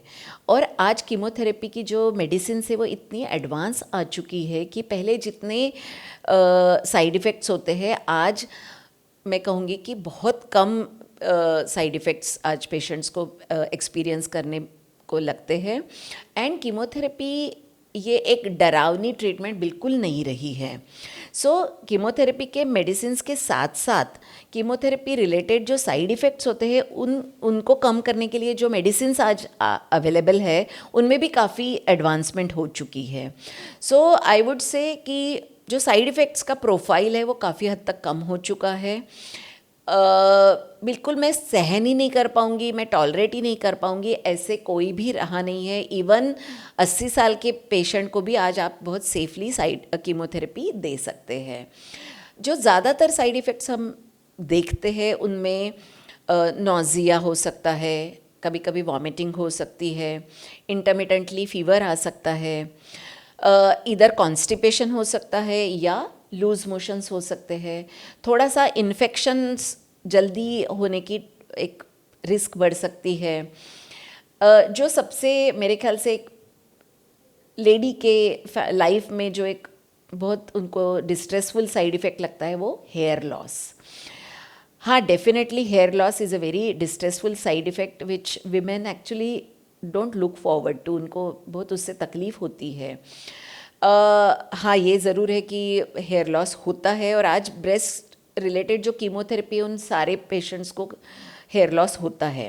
बट ये हेयर लॉस या ये जो साइड इफ़ेक्ट्स के बारे में मैंने आपको कहा, ये साइड इफ़ेक्ट्स मेरे ख्याल से टेम्पररी है। जैसे कीमोथेरेपी ख़त्म होती है ये साइड इफ़ेक्ट्स भी ख़त्म होते हैं, बाल भी धीरे धीरे आना शुरू हो जाता है and with in I think 4 to 6 months काफ़ी हद तक पेशेंट्स का एक अच्छे से सुंदर सा बॉब आता है एंड पेशेंट्स के जो बाल आते हैं वो पहले के कंपैरिजन में काफ़ी घने और अच्छे क्वालिटी के बाल आते हैं। That is I think probably मैं एक मैसेज देना चाहूँगी कि कीमोथेरेपी से डरने वाली बात आज बिल्कुल रही नहीं है। इनफैक्ट जिन पेशेंट्स को हम कीमोथेरेपी करने की सलाह देते हैं उनको ये समझना है कि this is one of the important treatment जिसकी वजह से प्रॉबेबली मेरी आगे की ज़िंदगी मैं अच्छे से जी पाऊँगी या मेरा सर्वाइवल बहुत बेटर हो जाएगा। So that is what the message here I would like to convey to all the audience. So as you said ma'am, डरने की ज़रूरत नहीं है, बिल्कुल नहीं है।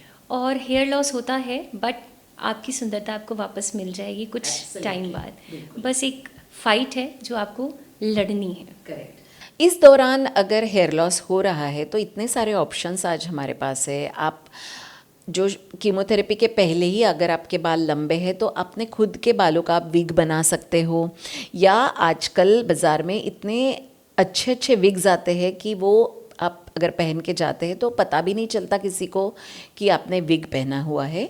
तीसरा ये है कि अगर आप विग नहीं पहनना चाहते तो आप अच्छे अच्छे स्कार्फ्स पहन सकते हो, कैप्स पहन सकते हैं, बैंडानाज आते हैं। Everything is available in the market and it is freely available. ऐसा नहीं है कि आपको बहुत कहीं दूर जाना है, it is readily available. You have to just जब भी पेशेंट्स आते हैं कीमोथेरेपी शुरू करने के पहले हम इस बारे में काउंसलिंग पेशेंट्स को बहुत अच्छे से कर देते हैं, so that everybody has a choice of picking the option कि मैं मेरे कीमोथेरेपी के दौरान मैं अपने आप का अपना ग्रूमिंग कैसे कर सकूं। So everything we counsel before the start of chemotherapy. So chemotherapy is just a part of the treatment, डरने की ज़रूरत नहीं। एब्सोल्युटली नहीं है, बिल्कुल नहीं है। मैम, इम्यूनोथेरेपी और टारगेटेड थेरेपी ये आज एक पार्ट है इन ट्रीटमेंट का ब्रेस्ट कैंसर में। तो क्या सारे पेशेंट्स को ये कराना पड़ेगा या इससे डरने की तो कोई ज़रूरत नहीं है, या इसकी कोई साइड इफ़ेक्ट्स तो नहीं है? डॉक्टर स्नेहा, ये बहुत इम्पॉर्टेंट सवाल है। बहुत बार पेशेंट्स आते हैं और मुझे कहते हैं कि मैम मुझे ना कीमोथेरेपी नहीं करानी, आप मुझे इम्यूनोथेरेपी दे दो। मैंने सुना है इम्यूनोथेरेपी में कोई साइड इफ़ेक्ट्स नहीं होते। सो लेट मी क्लैरिफाई हियर कि टारगेटेड थेरेपी या इम्यूनोथेरेपी ये सारे ब्रेस्ट कैंसर के पेशेंट्स को उसकी सलाह नहीं दी जाती, या सभी पेशेंट्स को ये देना ही देना ऐसा नहीं है। जो कैंसर का सेल होता है उसके ऊपर कुछ रिसेप्टर्स होते हैं, उसके ऊपर होते हैं या उसके न्यूक्लियस के अंदर होते हैं। Whether those targets are available on the cancer cell और नॉट, स्पेशली जो टारगेट होता है जिसको हम कहते हैं HER2 receptor, HER2 neu receptor, जिनका breast cancer HER2 neu positive होता है, उन्हीं पेशेंट्स को टारगेटेड थेरेपी हम रेकमेंड करते हैं। Immunotherapy usually in today's times triple negative breast cancer के पेशेंट्स के लिए यूज़ होती है, बट उसके लिए भी कुछ स्पेसिफिक टेस्ट करके हम पता कर लेते हैं कि whether that patient will benefit by giving immunotherapy और नॉट। सारे पेशेंट्स को टारगेटेड और इम्यूनोथेरेपी की ज़रूरत नहीं होती, और ये भी नहीं है कि इम्यूनोथेरेपी और टारगेटेड थेरेपी के कोई भी साइड इफ़ेक्ट्स नहीं होते, ऐसा नहीं है।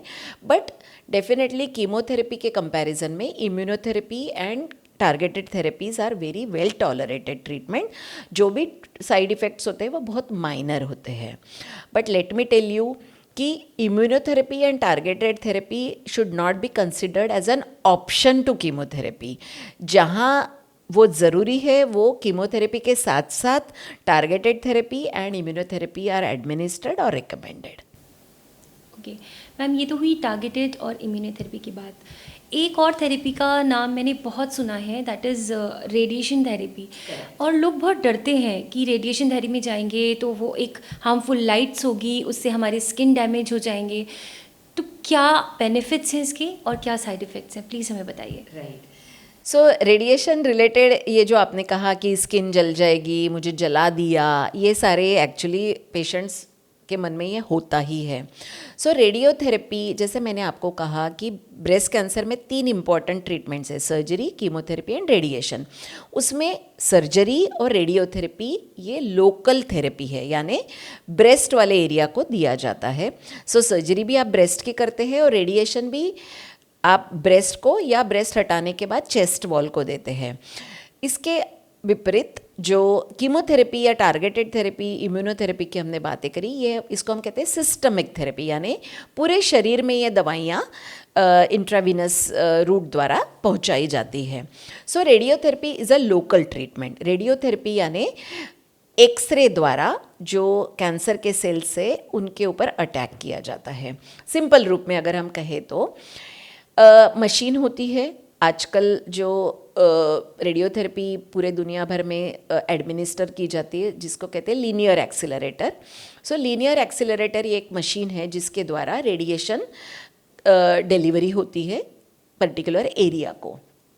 उससे जो एक्सरेज पास होते हैं उससे स्किन जलती नहीं है, बट डेफिनेटली वो कैंसर के सेल के जो डीएनए है उसको डैमेज कर देती है, एंड उसके डीएनए डैमेज की वजह से फिर वो कैंसर के सेल्स आइदर मर जाते हैं या उनकी मल्टीप्लाई होने की जो टेंडेंसी है वो ख़त्म हो जाती है। That is the reason it is a local treatment. और उससे माइनर साइड इफ़ेक्ट्स होते हैं, थोड़ा सा स्किन आपकी डार्क हो सकती है, या अगर किसी को ज़्यादा पसीने आ रहे हैं या स्किन फोल्ड वाले एरिया में अगर आपको रेडिएशन देना होता है तो वहाँ पे टेम्पररीली स्किन पील ऑफ हो सकती है या हल्के से सुपरफिशियल अल्सरेशन हो सकता है। बट बहुत स्किन जल गई है या बहुत लंबे समय तक आपको बर्न वाले एरिया का ट्रीटमेंट करना पड़ेगा या रोज ड्रेसिंग करनी पड़ेगी या बहुत जलन होगी, ऐसा नहीं है, ये समझना गलत है। Ma'am, so it's just a part of treatment. Absolutely. और ये रेडिएशन एक्चुअली लोकल हिस्से में बीमारी पलट के वापस आने का जो रिस्क है उसको कम करने के लिए रेडिएशन दिया जाता है।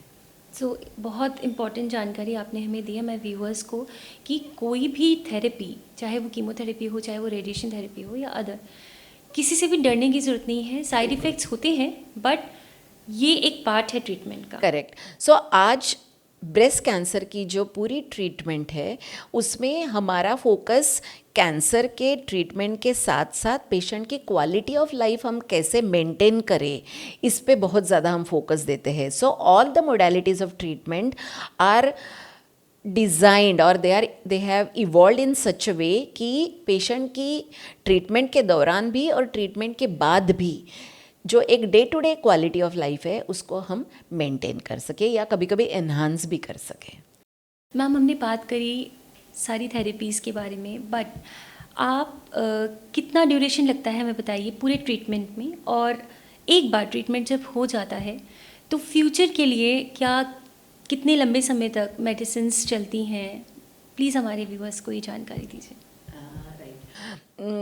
पेशेंट्स को ना ये जानना बहुत ज़रूरी है कि ड्यूरेशन कितना रहेगा, because that is very important.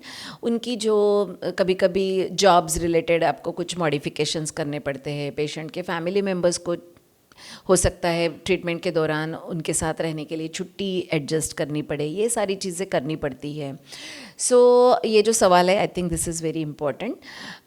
जो स्टेज 1, स्टेज 2 और स्टेज 3 जो हम जिसको बोलते हैं क्यूरेटिव स्टेजेस, जिनमें अगर किसी का HER2 पॉजिटिव कैंसर है तो यूजुअली 1 से सवा साल तक का ट्रीटमेंट चलता है।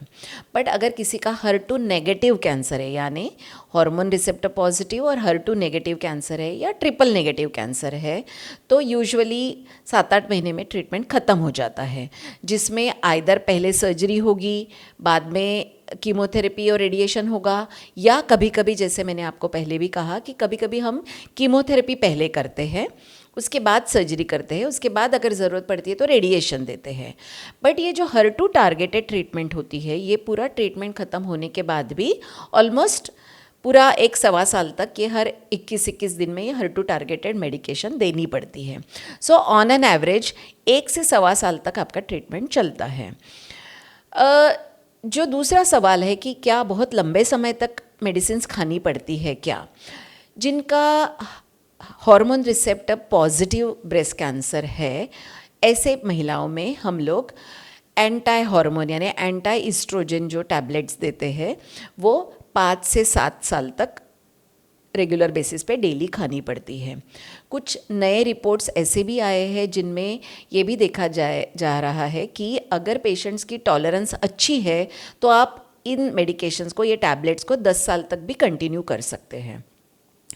जिनका ट्रिपल नेगेटिव कैंसर है उन पेशेंट्स में अगर सर्जरी के बाद सर्जिकल स्पेसिमेन में कुछ रेसिडुअल बीमारी बची हुई मिलती है तो कुछ कीमोथेरेपी की दवाई टैबलेट के रूप में 7-8 महीने के लिए दी जाती है।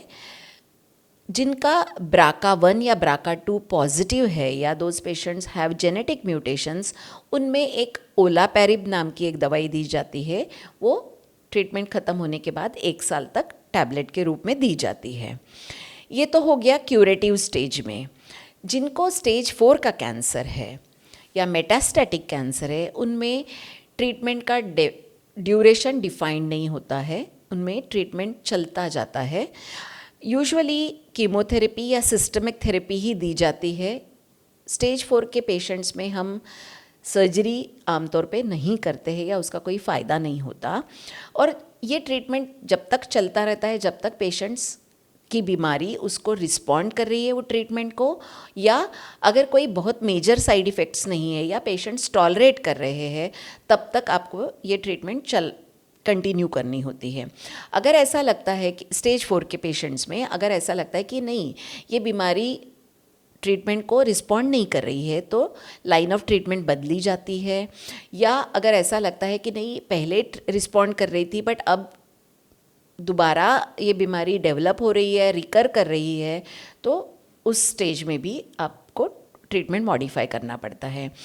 अगर साइड इफ़ेक्ट्स बहुत ज़्यादा हो रहे, patient is not able to tolerate, तब भी हम आइदर डोजेस कम करते हैं या ट्रीटमेंट मॉडिफाई कर सकते हैं, so that the patient is able to tolerate as well as the treatment is effective for that particular patient. Ma'am, हमने बात करी डिस्कशन में कि कैसे एक रेडियोथेरेपी या कीमोथेरेपी किस तरह से होती है, बट अगर हम देखें तो एक फ़ीमेल पेशेंट के अंदर बहुत सारे चेंजेस आते हैं ड्यूरिंग ब्रेस्ट कैंसर सर्जरी और treatment.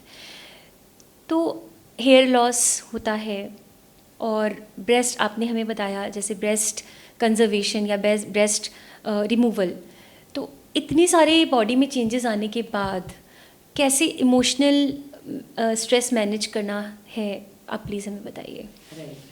So definitely all aspects of breast cancer treatment, ये हमारे डे टू डे लाइफ में, स्पेशली हमारे इमोशनल लाइफ में काफ़ी इम्पैक्ट करता है। मैस्टेक्टमी यानी जिसका ब्रेस्ट निकल गया है, या hair loss, these are some of the important factors जिसकी वजह से पेशेंट्स काफ़ी डिस्ट्रेस्ड रहते हैं। एंड कोई भी कैंसर शब्द सुन के ही लोगों को बहुत ज़्यादा नर्वसनेस आ जाती है या बहुत डर लगा रहता है। कैंसर शब्द की वजह से आपके फैमिली मेम्बर्स के साथ, आपके स्पाउस के साथ भी रिलेशनशिप में इम्पैक्ट हो सकता है। सो ये सारी ट्रीटमेंट की वजह से डेफिनेटली जो आपने पूछा कि patient can become psychologically very distressed. So इसके लिए ट्रीटमेंट के बारे में, उसके इम्पैक्ट के बारे में अंडरस्टैंडिंग ये बहुत ज़रूरी है। हम as a breast cancer specialist we counsel the patient at every stage of the treatment, starting from diagnosis to surgery to chemotherapy, radiation, हर एक इसका उनके शरीर पे, उनके साइकोलॉजी पे कैसे इम्पैक्ट होगा, उनको क्या चीज़ें खानी है, उनको अपने बॉडी की कैसे केयर करनी है, किस चीज़ को यूज़ करके आप खुद अपने आप को ग्रूम कर सकते हो, इस सब की जानकारी हम ट्रीटमेंट के दौरान टाइम टू टाइम देते रहते हैं।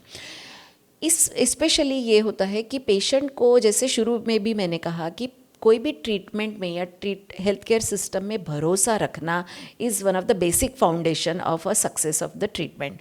तो इस ट्रीटमेंट की वजह से मैं ठीक होने वाली हूँ, या जो मुझे सलाह दी जा रही है इससे मुझे ठीक होना है, इस बात पे भरोसा रखना, एक पॉजिटिव एटीट्यूड रखना, ये बहुत ज़रूरी है।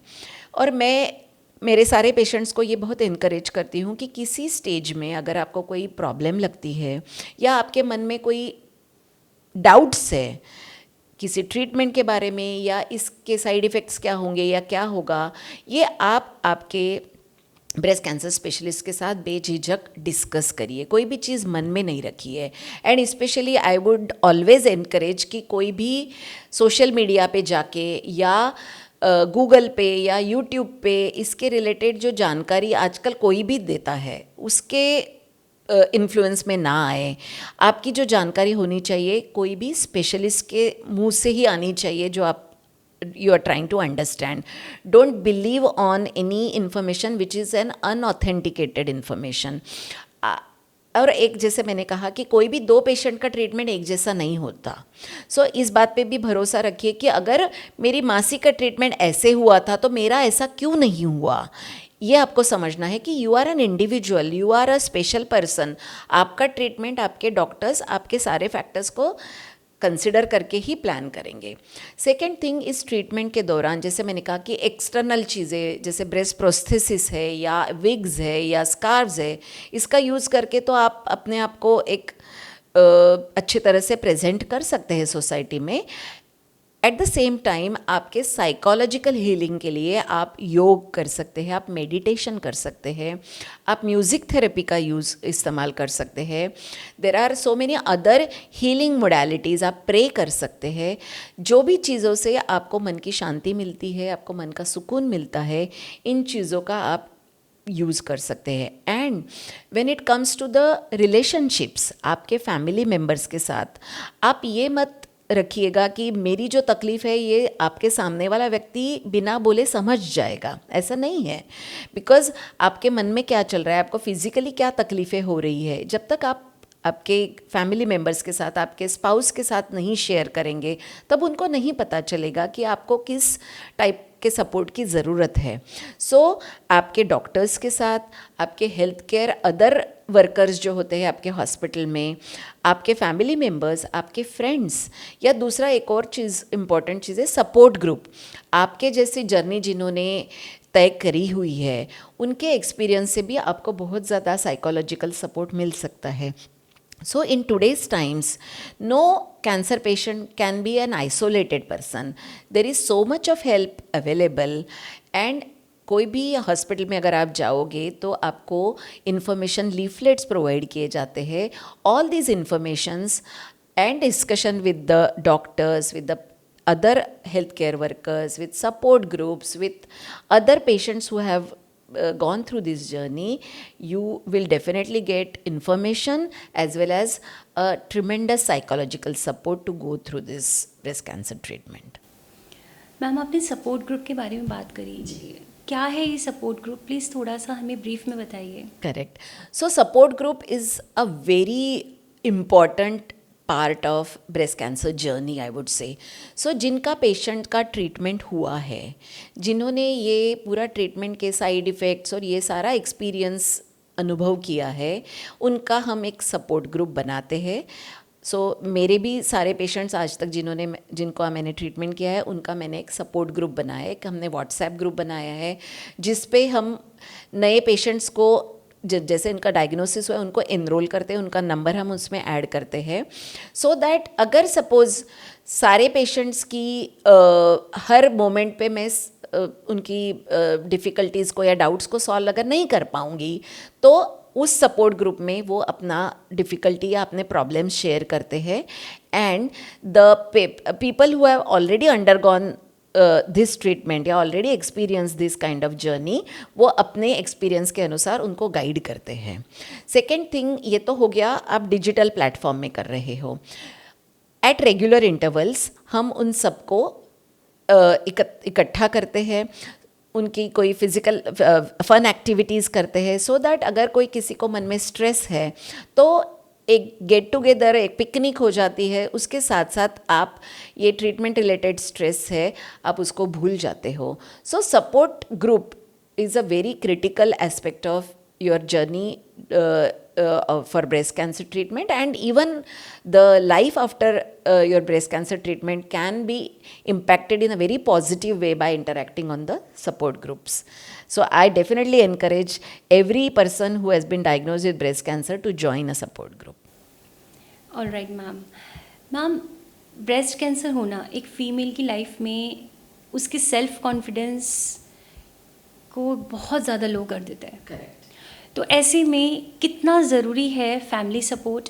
बहुत जगह पे मैं देखती हूँ कि पॉजिटिविटी से के साथ इसको लिया जाता है, बट जिनके साथ थोड़ा पॉजिटिवनेस नहीं दिखाते हैं फैमिली मेम्बर्स, या वो खुद भी अपने आप को उस तरह से नहीं लेते हैं कि ये क्या हो गया मेरे साथ, आप शेयर नहीं कर पाते अपनी फैमिली मेम्बर्स के साथ, तो वहाँ कैसे एक पेशेंट को फेस करनी चाहिए चीज़ें, या कितना ज़रूरी है फैमिली को भी पूरी तरह से सपोर्ट करना? Correct.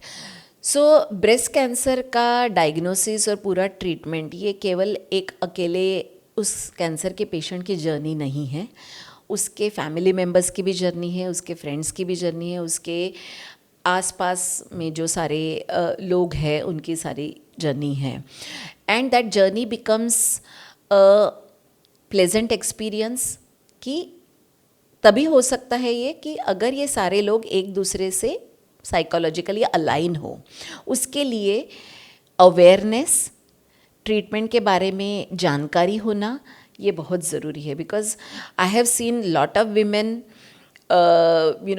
going through very turbulent relationships, going through divorces during या आफ्टर ब्रेस्ट कैंसर ट्रीटमेंट, या कुछ ऐसे पॉजिटिव भी चीज़ें मैंने देखी है कि जहाँ पे शुरू में husbands were actually working in a different city, but वो पूरा अपना जॉब छोड़ के या अपना जॉब का ट्रांसफ़र लेके to be with the wife, the husbands have come and be with that person.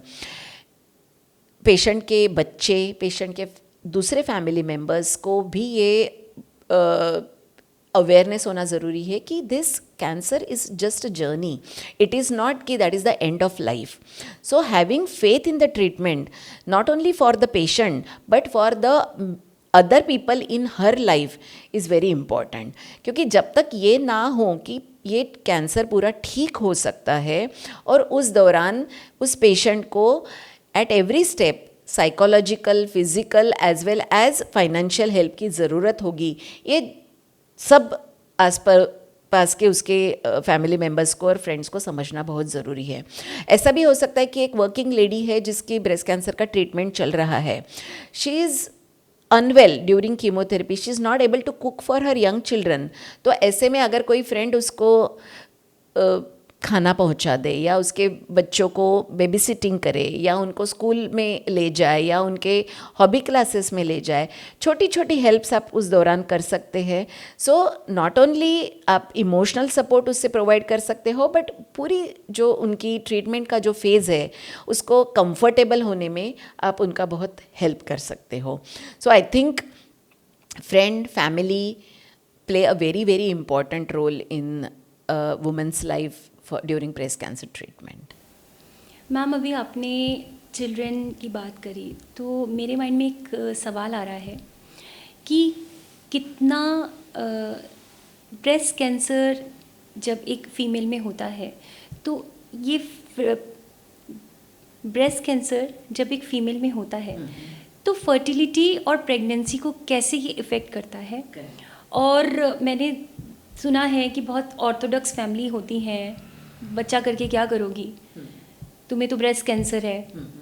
तो ये सब बातें क्या बोलना चाहते हैं आप इस बारे में?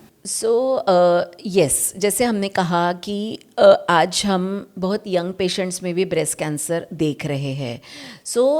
इस फैक्ट की वजह से ये जो आपने सवाल पूछा है कि whether breast cancer treatment impacts fertility and child bearing ability of a person, definitely it does impact. Specially जो सिस्टमिक थेरेपी है वो आपके ओवेरियन फंक्शन को डेफिनेटली इम्पैक्ट करती है. यंग पेशेंट्स में कैंसर्स हो रहे हैं एंड इवन प्रेगनेंसी के दौरान या प्रेगनेंसी के तुरंत बाद भी पेशेंट को कैंसर हो सकता है. प्रेगनेंसी के दौरान अगर कैंसर होता है तो पेशेंट का ट्रीटमेंट प्लस उसका इम्पैक्ट ऑन द जो बच्चा है पेट के अंदर उस पर भी असर हो सकता है. प्रेगनेंसी के दौरान जो ब्रेस्ट कैंसर्स होते हैं उसमें जो हमें ट्रीटमेंट होता है वो बहुत केयरफुली मॉडिफाई करना होता है, जिसकी वजह से पेशेंट का कैंसर का ट्रीटमेंट भी अच्छे से हो जाए and it should not negatively impact the unborn child also. Second thing, जो chemotherapy related ovarian function impact होने की वजह से पेशेंट की जो आगे बच्चे होने की जो क्षमता है उस पर बुरा असर ज़रूर पड़ता है. अगर if the person is undergoing chemotherapy and she is very young, she has not had children yet, या एक ही बच्चा है and she wishes to have children in future also after treatment, तो ऐसे पेशेंट्स में हम उनके फर्टिलिटी प्रिजर्वेशन के ऑप्शंस उनके साथ डिस्कस करते हैं, जिसमें क्या होता है कि जो आपके एग्स होते हैं या oocytes हम उनको कहते हैं, या अगर जिनकी शादी हो चुकी है तो उनका एग्स और स्पर्म के मिलन से जो जाइगोट बनता है उनको हम क्रायो प्रिजर्व कर सकते हैं, यानी उनको आप कई साल तक फ्रीज़ करके रख सकते हैं, जिसकी वजह से आप अगर ट्रीटमेंट के पहले ही अगर आप उनको फ्रीज़ करते हैं तो बाद में आप उसका उन फ्रोज़न एग्स का या फ्रोज़न जाइगोट्स का इस्तेमाल करके patient can bear child in future after completion of treatment. ये सारी जो ट्रीटमेंट है उनका निगेटिवली असर तो ज़रूर होता है. कीमोथेरेपी के दौरान कुछ कुछ इंजेक्शंस ऐसे दिए जाते हैं जिसकी वजह से कीमोथेरेपी या सिस्टमिक थेरेपी वाली जो मेडिसिन होती है उस पे जो बुरा असर ओवेरियन फंक्शन पे होता है वो काफ़ी हद तक कम भी हो सकता है. देयर आर मेरी एडवांसमेंट्स जिसकी वजह से आज ब्रेस्ट कैंसर ट्रीटमेंट पूरा होने के बाद भी a woman can have her own child in future as well. ये ज़रूरी नहीं है कि ट्रीटमेंट होने के बाद she can not have children in future, but of course there are certain limitations. अगर वो उस लिमिटेशंस को वो फुलफ़िल करती है तो we recommend that she can have children, but उसके लिए हमें पेशेंट्स को हमारी मतलब कैंसर स्पेशलिस्ट की टाइम टू टाइम सलाह लेनी बहुत ज़रूरी होती है।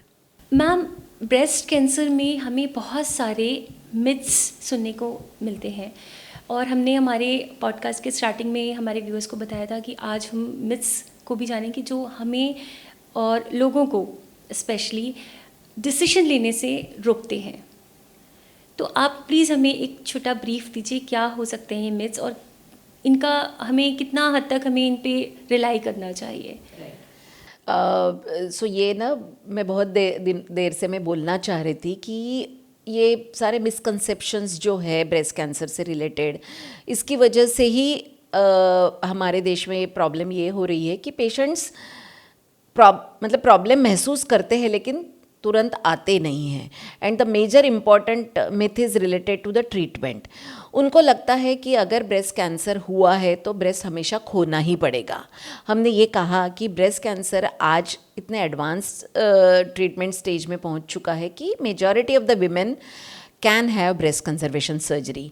सो ये डर मन से निकाल देना होगा। दूसरा एक इम्पॉर्टेंट मिथ होता है कि किसी भी प्रकार की स्पेशली अंडरवायर ब्रा पहनते हैं या रात में ब्रा पहनते हैं या काली ब्रा पहनते हैं तो उसकी वजह से कैंसर होता है। ये गलत है।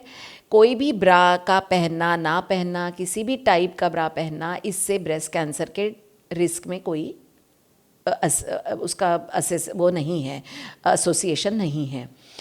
तीसरा, लोगों को ये लगता है कि young women will not have cancer. Cancer तो हमेशा ओल्डर विमेन में ही होता है।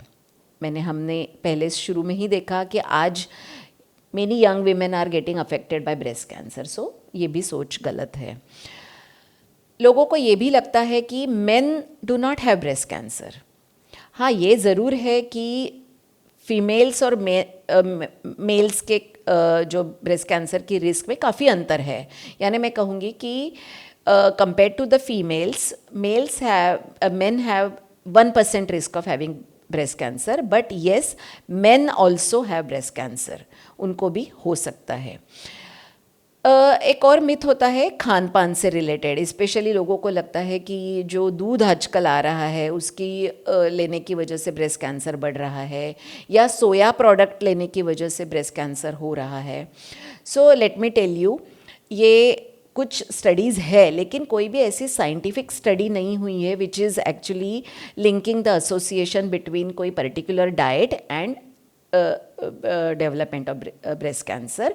बट हाँ, ये ज़रूर है कि ओबेसिटी, मोटापा, ये ब्रेस्ट कैंसर के खतरे को ज़रूर बढ़ाता है।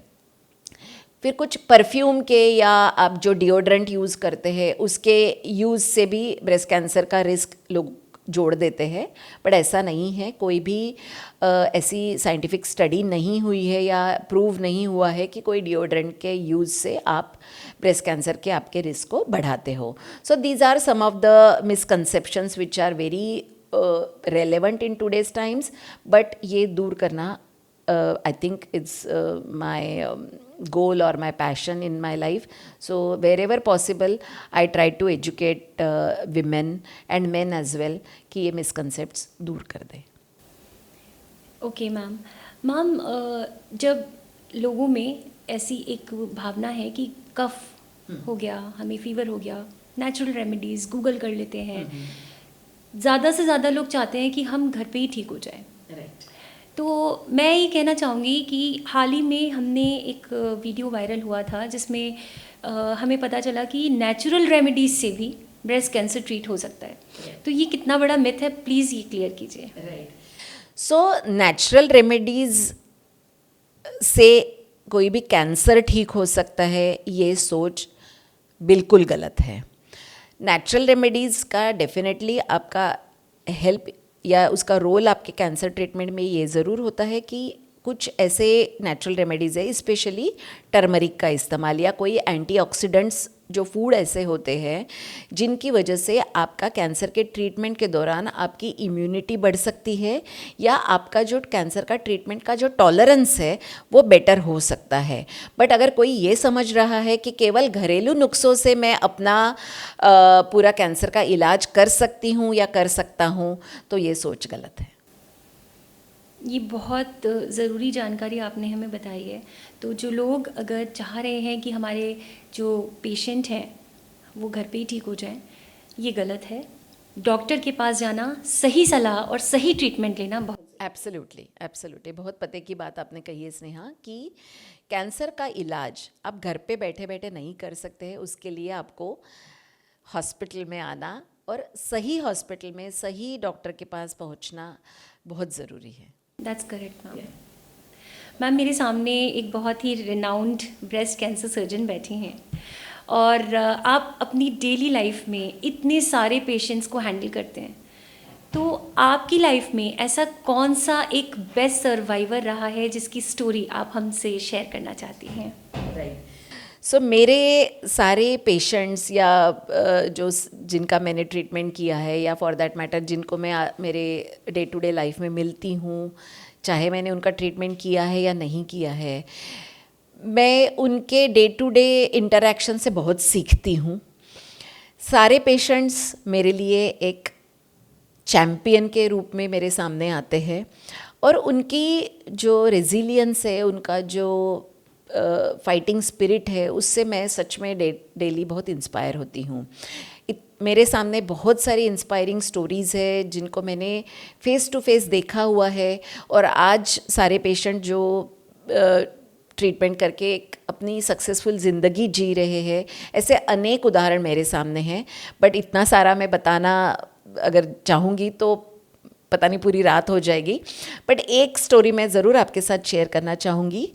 Another young woman came to me, she is now 35 years, but 10 साल पहले जब मेरे पास वो आई थी शी वॉज ओनली 25 और she came with a very bubbling demeanour, उसका स्माइल इतना क्यूट था और वो आई थी अपने फ्रेंड के साथ, एक बॉयफ्रेंड के साथ वो आई थी। एंड वो आई थी क्योंकि वो मेरे बेटी के फ्रेंड के रेफरेंस से आई थी।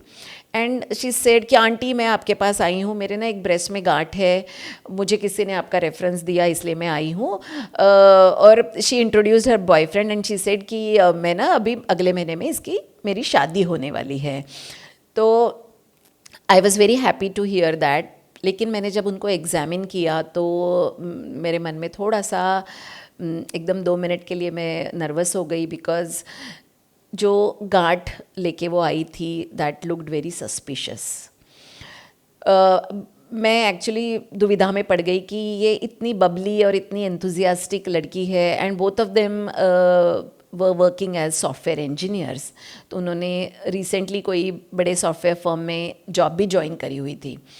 तो I was a little taken aback कि मैं अभी इसको कैसे बोलूँ कि हाँ ये मुझे थोड़ा सस्पिशियस लग रहा है या मुझे थोड़ी प्रॉब्लम लग रही है। But with my facial expressions probably both of them understood कि कुछ तो समथिंग इज़ नॉट राइट। तो इनफैक्ट शी एनकरेज मी कि मैम क्या है, मुझे आप प्लीज़ क्लियरली बता दीजिए। सो आई टोल्ड हर कि डियर मुझे कुछ लग रहा है कि we need to investigate it further. And you believe me, from that day onwards I have not seen her becoming nervous throughout her entire treatment, both of them. And then later on her family also came, her would-be in-laws family also came, and मुझे तो ऐसा लग रहा था कि probably अब यहाँ पे इनका breakup हो जाएगा या probably these two will not be together. But both of them remained very well connected. हर बार जब भी ट्रीटमेंट के लिए वो आती थी दोनों साथ में आते थे, कभी इन लॉज साइड के लोग आते थे, कभी मदर साइड के लोग आते थे। एंड फ्रॉम डे वन उन्होंने without wasting a single moment उन्होंने जो जो उनको गाइड किया गया वैसे वैसे ही किया। And very soon, with in I think 6 to 7 months she was completely treated. And thankfully because she came at a very early stage, उनका आज तक she is doing very well. She got married. She also had got her eggs preserved. So treatment ख़त्म होने के बाद 2-3 साल के बाद then she conceived also. She has a baby girl in today, and both of them are doing extremely well in their career. Moreover, ये तो अपने पर्सनल लाइफ में अपना कैंसर का ट्रीटमेंट वगैरह उन्होंने कराया definitely. In addition to that both of them have actually taken a pledge कि वो उन्होंने एक अपने they don't stay here in Delhi, they stay somewhere else. तो उन्होंने अपने लोकेलिटी में एक सपोर्ट ग्रुप फॉर्म किया है एंड अब उसकी वजह से they are now able to help many women in that area, not only women who are going through breast cancer treatment, but many women who do not know where to go. उनको financial support करना, उनको सही doctor के पास पहुंचाना, उनके treatment के दौरान उनको गाइड करना, हैंड होल्ड करना, ये बहुत इम्पॉर्टेंट काम आज वो कर रहे हैं. और साइड बाय साइड अपने करियर्स को भी उन्होंने बहुत आगे प्रमोट किया है, आगे बढ़ाया हुआ है. So these are so many other important inspiring stories. I can tell you many more, but this is one which I definitely wanted to share with you, and I'm sure our audience will also be very inspired by the way these two young couple actually conducted throughout the treatment. And now कभी भी कुछ भी होता है तो वो मुझे call करते हैं, जहाँ जहाँ मेरे गाइडेंस की उनको ज़रूरत होती है दे कॉल मी. और अगर मैं वहाँ नहीं फिज़िकली पॉसिबल होती हूँ तो then I guide them where to and whom to consult. So that is one of the stories I wanted to share and my audience to listen to.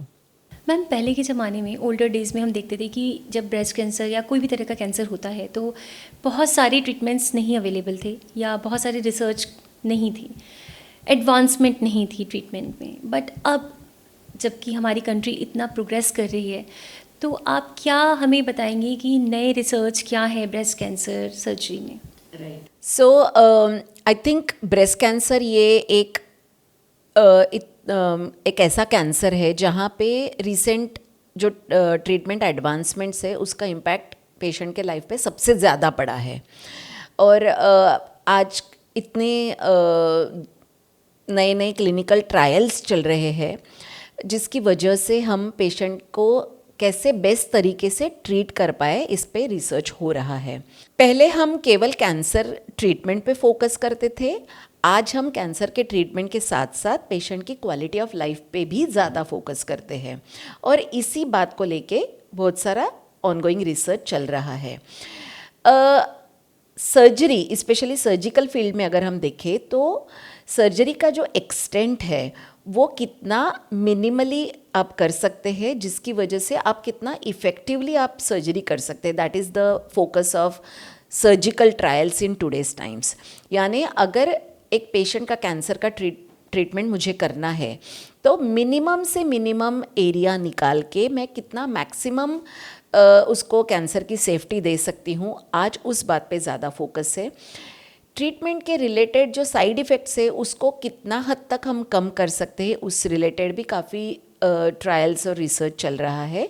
More over the trial is also going on in fields like treatment of young women with breast cancer, elderly women with breast cancer. यानी अगर बहुत young patient है उसकी पूरी आगे की जो life है, पूरी फर्टिलिटी रिलेटेड एस्पेक्ट्स, उसका बोन हेल्थ रिलेटेड एस्पेक्ट्स, इस सारी एस्पेक्ट्स को देखते हुए काफ़ी रिसर्च चल रहा है. And I am very positive about the fact that आज तो हम बहुत अच्छा ट्रीटमेंट कर ही रहे हैं और आज से 10 साल के बाद इससे भी बेटर हम ट्रीटमेंट पेशेंट्स को ऑफर कर पाएंगे, सो that the patients quality of life will be as normal as before the treatment. So this is probably what we are aiming at in today's times. I hope this answers your question. Does that? Yes, Okay. definitely ma'am. And मैं तो चाहती हूँ कि आपके जैसे अगर doctor हो तो लाइफ को जीने का जो एक नज़रिया होता है वो बदल जाता है एक पेशेंट की लाइफ में स्पेशली. So मैं भी यही चाहती हूँ कि ब्रेस्ट कैंसर के डायग्नोसिस के साथ कोई भी लेडी मेरे सामने एक पेशेंट की तरह नहीं बट एक फाइटर की तरह आए and she has that positive spirit and positive attitude कि हाँ, इस प्रॉब्लम को मैं सक्सेसफुली पार कर सकती हूँ, मैं इसके साथ जीत सकती हूँ. ये एटीट्यूड मैं सारे पेशेंट्स में चाहती हूँ. Definitely ma'am. Thank you so much, ma'am, for this lovely discussion on our podcast. And you have shared a lot of stories, personal and medical related. And बहुत सारी लाइफ चेंजिंग स्टोरीज आपने हमें बताई, हमारे viewers को motivate किया. Thank you Sneha. I hope आज जो हमने डिस्कशन किया है that will help many women as well as their family members in learning about breast cancer and the breast cancer journey. Definitely ma'am, thank you so much for joining us. आखिर में ज़िंदगी का असली मज़ा है हिम्मत, उम्मीद और कुछ अच्छा करने की कोशिश. चैलेंजेस तो आते हैं, बट उन चैलेंजेस के साथ पॉजिटिव एटीट्यूड के साथ ज़िंदगी को जीना और एक सही पर्पस के साथ ज़िंदगी को जीना ही एक असली जीना है. आफ्टर ऑल, जीना इसी का नाम है.